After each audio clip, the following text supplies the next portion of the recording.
Hi, so hello everyone. Pokemon Go is still one of the most engaging up to now. It allows players to explore the world and catch Pokemon located in different areas. In order to catch Pokemon, users have to leave home and go back to specific locations. It is a cutting-edge, location-based, augmented reality game. Naturally, maraming users ang gustong i-fake ang kanilang GPS location to speed up the process of advancing in the game. Kaya sa video ito ay i-introduce ko sa inyo ang bagong best location spoofer na Taylor Go. So ano ang Taylor Go? So ang Taylor Go is the smartest and most efficient way to spoof your location on Android when playing on Pokemon Go sa pamamagitan ng Taylor Go. You can change your GPS location to anywhere in the world. Ito rin ay best location spoofer for Pokemon Go trainers anywhere and anytime. You can stimulate GPS movement naturally with a joystick, and you can customize route and speed of GPS movement.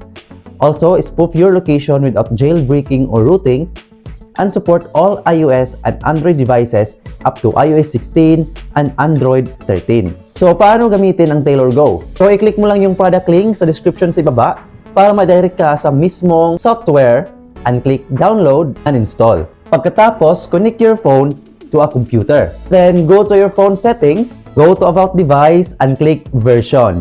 Click the build number 7 times to enable the developer options. Ngayon, hanapin mo ang developer options. Scroll down and enable USB debugging. So ngayon ay marirecognize na nga ng computer ang ating phone device, and i-click mo lang yung OK. Now you have to choose if either gaming or social. And wait for it. So after downloading and installing is you have to create an account to Taylor Go and avail to their plans. So regarding sa kanilang plans ay meron silang 1-month plan for only $12.95, 1-quarter plan naman for $25.95, meron din silang 1-year plan for $49.95, and lifetime plan for $79.95. Click mo lang tong buy now to avail on their plans. So ngayon ay andito na tayo sa mismong software at makikita natin dito sa upper right corner ang iba't ibang tools and features. So the first one is ito yung tinatawag na jump teleport mode. Next is ang joystick. Next is the two-spot mode. Next is the multi-spot mode at ang teleport mode. So ngayon dito muna tayo sa jump teleport mode. So paano gamitin tong jump teleport mode? So from the word jump itself is magki-create ka lang ng dalawang location from your current location. So for example, here I am in Mutya. This is my current location now. And the other location na gagawin natin is to Dipolog City.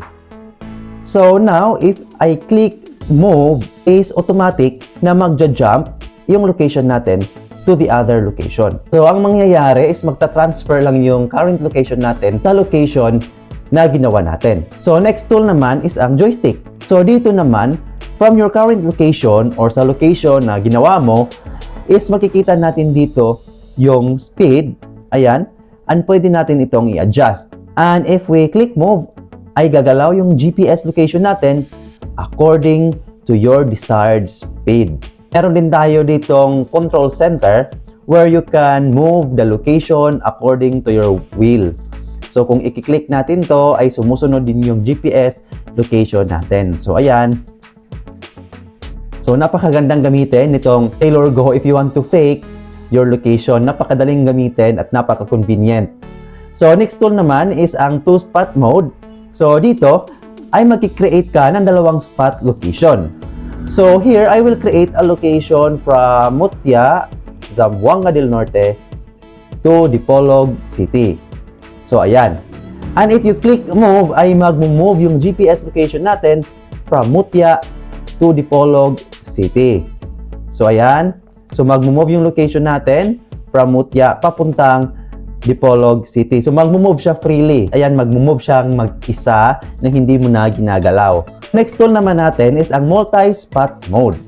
So dito naman sa tool na ito ay magki-create ka lang ng kahit ilang spot location na gusto mo. So dito ay magki-create ako ng 6 spot locations. So ayan, gagawa tayo ng 6 na location And the same with other tools ay pwede mo ring i-change ang speed nito. So now, if you click move ay mag-move yung GPS location natin from the first spot na ginawa natin up to the last spot until it reach. So ayan, hintayin lang natin.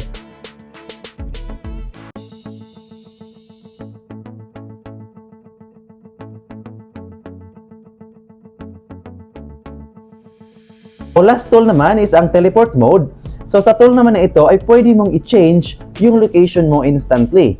So ngayon ay andito ako sa aking current location and I want to change my location to Cebu City. Now, if I click move ay automatic na yung GPS location natin ay mapupunta automatically sa Cebu City. So this application guys is hindi lang sa gaming, pwede rin sa mga social media applications. So, pwede nating i-fake yung ating mga locations, pwede nating ma-customize yung mga route and speed natin, and the best thing is pwede nating gamitin to sa mga iOS and Android devices na at least naka iOS 16 and Android 13.